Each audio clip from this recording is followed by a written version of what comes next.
Hey y'all, welcome back. Hope everybody had a peaceful and relaxing weekend.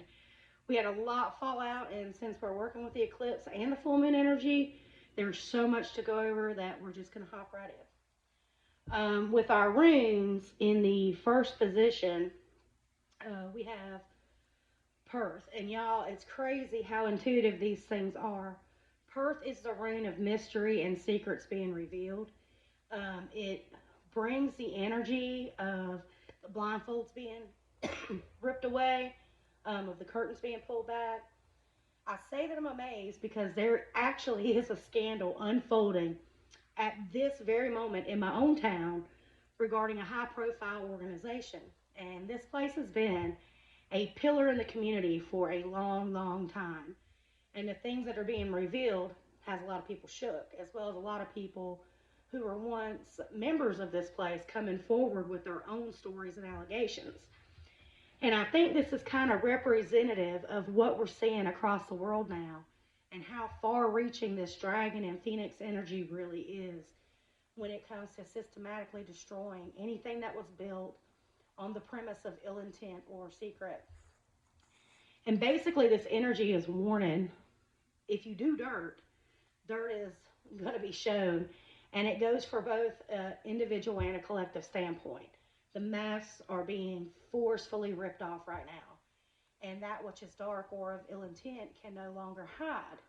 Um, Following the explosive revelations of Perth, though, we have Keena's, which is truth and knowledge as well as facing up to things we previously hidden from or hidden away. Now, remember we talked about things we suppressed or didn't want to face coming up to the surface to be cleared once and for all. Keenest calls on us to take the knowledge of what is revealed and use it to work for our betterment. Use it to rebuild and rebuild better. But following Keenest, we have that blank rune, which tells us that there is still more to come, still more that has yet to be revealed.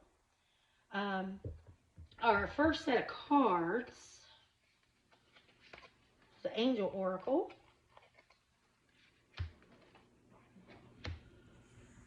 Uh, this tells us we are profoundly clairvoyant. And when we allow ourselves to listen to our inner knowing or inner voice, higher self, guides, whatever, um, we are energetically prepared for whatever comes at us because on a spiritual level, we already knew it was coming. And more than that, though, with this eclipse energy, both for today and the one that's coming on April 8th, um, it'll bring more of the collective into alignment with their true purpose and true abilities. So, and you'll see it coming up with the next card, but if you're feeling extra perceptive, accept it for what it is and go with those intuitive waves. Because coming up with the clairvoyance, or coming up after the clairvoyance card, is the third eye chakra. And 'tis the season, y'all. It has a lot of us on this path questioning, is it pollen or is it third eye activation when that full frontal sinus headache hits? And it's probably a mix of both, to be honest. But I know when I went to bed last night, my third eye chakra was on fire. And it's been fluctuating this morning between tingling, itching, and then pulsating with a bit of an ache off and on. But third eye awakenings often bring with them insights to things that we've previously questioned. And then the last card in the set falls in line with release. And that reminds us that when we do get those uncomfortable answers that we've asked for, that we accept and release them for what they are. This full moon is also about release with the equinox and the moon. You know, we know winter is over, even if the weather might disagree. And this is the time to release all those old pent-up energies and obstacles we felt all winter long.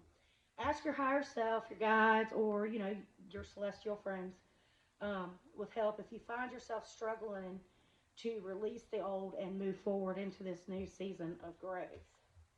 And then next up, our second set,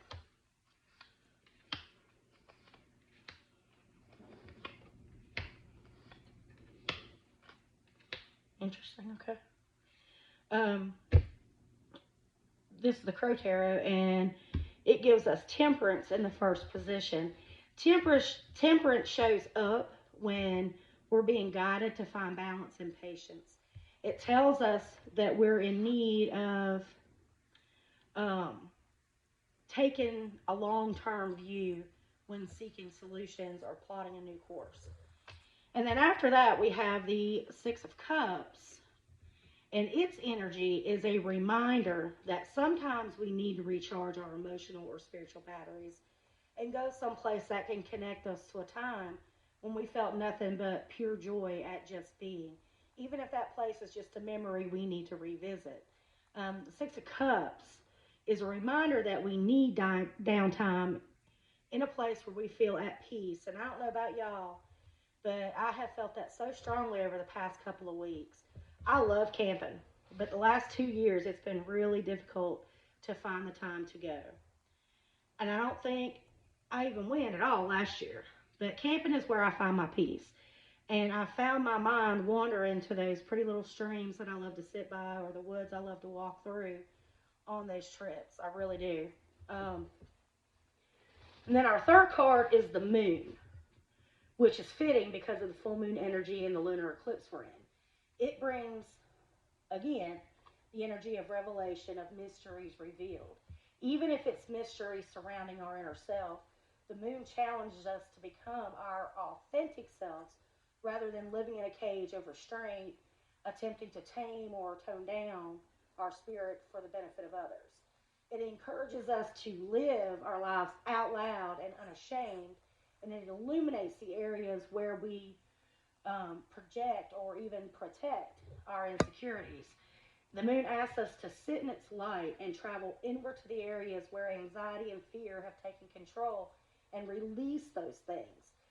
Because the moon beckons us towards freedom by asking us to step out from the shadows and into our full selves. When we do that, we're able to step into the energy of the next card, which is the Eight of Wands,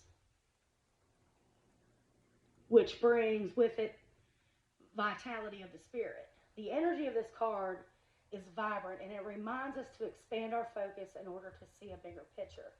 Energy is moving very quickly right now, and the message of the Eight of Wands is that it's essential to have all of our boxes checked and all tasks done before, or have our boxes checked and all tasks done before we're moved into this new phase of our growth, which is probably why that Six of Cups is so important, that essential kind of me time before the next phase occurs. And then from there, we have the Queen of Swords. And she enters the scene with clear vision of what was, what is, and what is yet to come. And she does so without fear. She challenges us to take our emotions out of the equation and look at things from an unbiased perspective. For some of this could also mean a person coming into your life in the role of a teacher who will work with you to further your journey. For others, this is you stepping into that queen power after doing the work to release and then balance what lies within. And then last up in this set, we have the Devil, and in it, we're reminded that the chains we feel are often ones we can free ourselves from if we truly want to.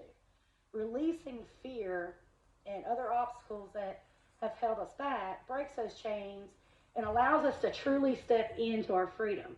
And I feel that because the Queen was behind it, her energy comes in and severs those chains, whether we do it on our own or in the form of a Queen energy stepping in to her own, in the form of a Queen stepping into her own power and rescuing herself, or whether that Queen comes as a helper or a guide to teach us how to break ourselves free. And then we have, real quick, this is getting long, the Practical Magic cards, Clear Quartz, Air, and Fire. And it kind of backs it up. Clear Quartz brings the energy of accessing your intuition, inner knowing, as well as establishing divine connections. And then air, like the Six of Cups, reminds us that we have to protect our state of mind and nurture as well as recharge it. And then fire tells us to take action, to do the work, and get those tasks complete for this new cycle of energy coming in, because it's coming in quick, y'all. Our mantra card is expanding inner power. And I feel like it's saying now is the time. We've got all these celestial events adding up to or adding into our well of power. So use them to your advantage and do all of that spiritual and emotional house cleaning that's necessary right now.